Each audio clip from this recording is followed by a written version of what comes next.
Nakarating sa kanya ang impormasyon galing mismo sa Palasyo ng Malacanang na isang opisyal ng Philippine Embassy sa Dahig ang pumasok sa kulungan ni PRRD. Itong mga alagad ni Marcos Jr. ay palihim na pumapasok, posible na may binabalak silang masama kay PRRD.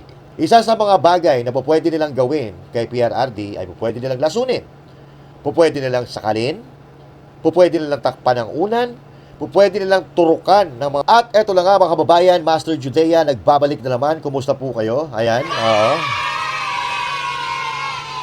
Tayo po ay nagbabalik at pag-usapan natin ang mahalagang balita na nangyayari sa ating lipunan tulad na lang halimbawa, PRRD, delikado ang buhay at pwedeng may mangyaring masama sa ginagawa ng Marcos administration. Dahil ayon sa nakuhang impormasyon, mga alagad ni Marcos Jr. nakapasok sa selda ni PRRD.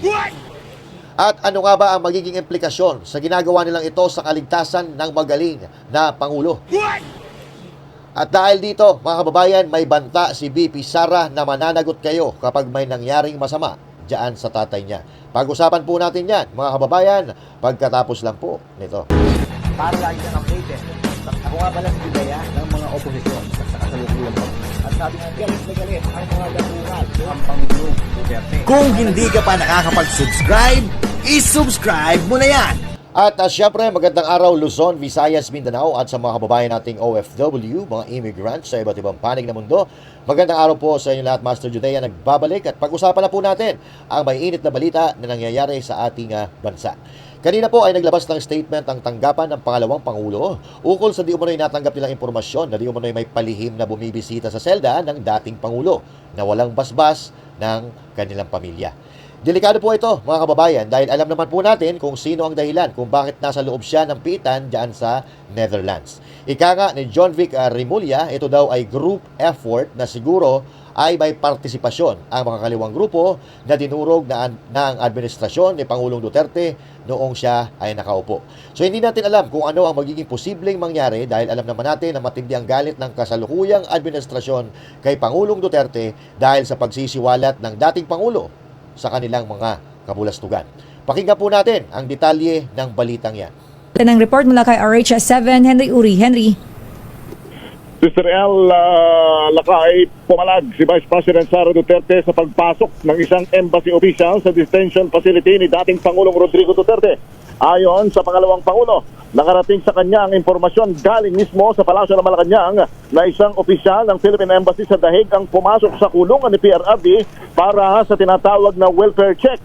Paliwanag ng pangalawang Pangulo, batay sa ICC ruling, sino mang opisyal ng gobyerno na papasok sa kulungan ng kanyang ama na dating Pangulo ay dapat humingi muna ng permiso sa family member nila o sa kanya bago ito tuluyang pumasok sa detention facility. Diin ng Vice President, halos araw-araw naman ay may nabisitang membro ng kanilang pamilya sa kanyang ama pero walang nagpaalam maski sino mang embassy official hinggil sa nasabing pagbisita. Dahil dito, sinabi ng pangalawang Pangulo na sakaling mamatay sa kulungan o may mangyaring masama, mananagot ang palasyo dito dahil ito'y malinaw na order ni Pangulong Bongbong Marcos na nagpapanggap lamang sa tinatawag na welfare check. Kita ng Vice Presidente, hindi kailanman kailangan ng Pangulong Duterte ng ganitong klase ng pagbisita dahil kaya nilang alagaan ang kanilang ama na ngayon ay nakapiit sa Dahig sa Netherlands. At ayun na nga mga kababayan, malinaw po natin narinig na hindi po sila nagpaalam sa pamilyang Duterte. Bakit hindi ka magpapaalam sa pamilya na araw-araw naman nandyan sa Dahig ay sigurado na may tinatago kayo? May gagawin kayong milagro. At bakit ngayon? Bakit hindi noon pa kung saan yung dating Pangulo ay kinakaladkad papunta dyan sa Netherlands na ang sinasabi ng maraming abogado, ito po ay paglabag sa batas, ito po ang tawag dito ay pangingidnap. Diba? So mga kababayan, sa puntong ito po, kung ganyan po ang nangyayari, nasa panganib po ang buhay ng dating Pangulo. Kung totoo po, itong nangyayari na ito, may bumibisita ng palihim, kung palihim sila na pumapasok, itong mga alagad ni Marcos Jr. ay palihim na pumapasok, posible na may binabalak silang masama kay PRRD. Dahil alam natin, mga kababayan, kamakailan lang, napabalita na nagiging makakalimutin na ang dating Pangulo na tinatawag na nagkakaroon siya ng Alzheimer's. So, ibig sabihin, dito mga kababayan, hindi na niya natatandaan yung mga nangyari, yung mga mangyayari at sa kasalukuyang nangyayari. Isa sa mga bagay na pwede nilang gawin kay PRRD ay pwede nilang lasunin. Pwede nilang sakalin, pwede nilang takpan ng unan, pwede nilang turukan ng mga bagay or mga medisina or lason na pampahinto ng tibok ng puso. Yan po ay ilan lang po sa mga delikadong bagay na posibleng mangyari. Pero, ayon sa statement ng pangalawang Pangulo, ay mananagot sila kapag may nangyaring masama sa dating Pangulo diyan sa loob ng piitan, diyan sa Netherlands. Aba mga kababayan, buti na lang ay nalaman na may ganito palang ginagawang aksyon ang administrasyon ni Marcos bago pa mahuli ang lahat. Pero ano't ano pa man ang mangyari, kahit ano ang mangyari kay PRRD diyan sa Netherlands, sa loob ng kulungan o kahit saan pa diyan, walang ibang dapat sisihin kundi ang administrasyon ni Marcos Jr. dahil sila po ang dahilan kung bakit nakakulong ngayon si PRRD. No?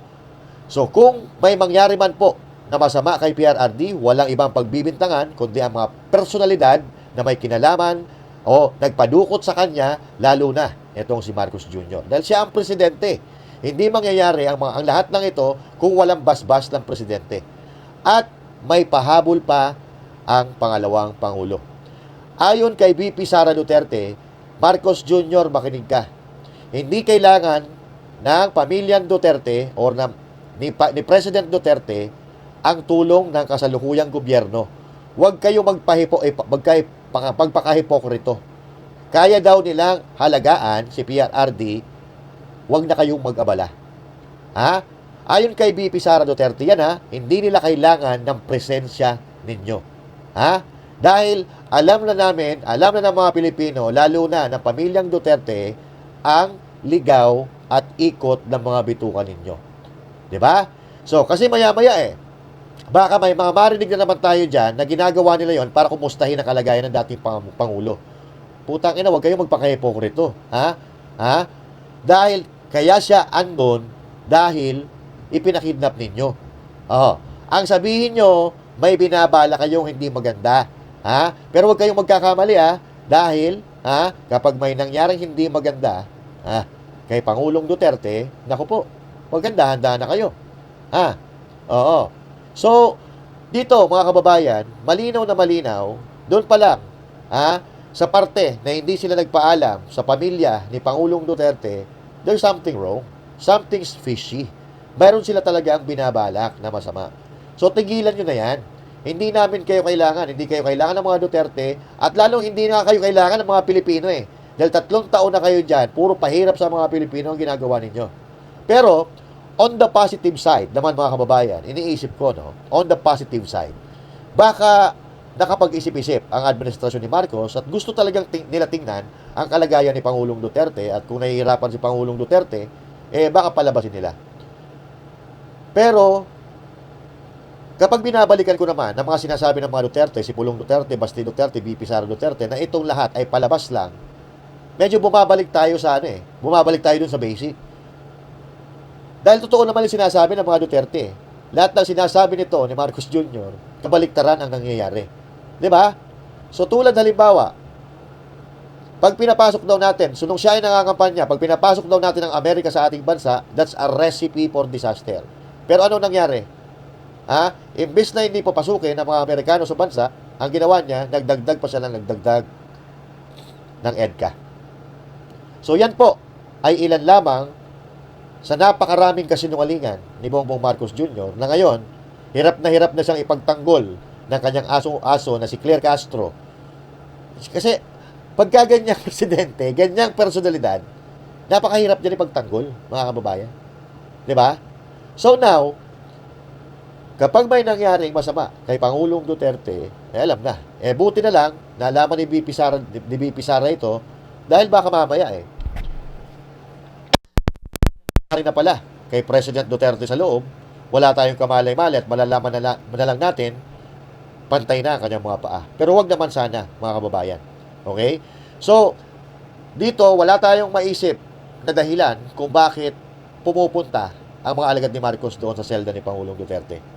Kundi, lagi nating naiisip na may binabalak silang masama. So kayo, mga kababayan, ano sa tingin nyo ang nangyayari? I-comment ninyo kung ano ang nasa loob ninyo, opinion ninyo sa mga nangyayari ito. At pag-usapan natin yan sa mga susunod nating video. And once again, this is Master Juday saying thank you. God bless you all, and to God be the glory. Magandang araw po sa inyo lahat.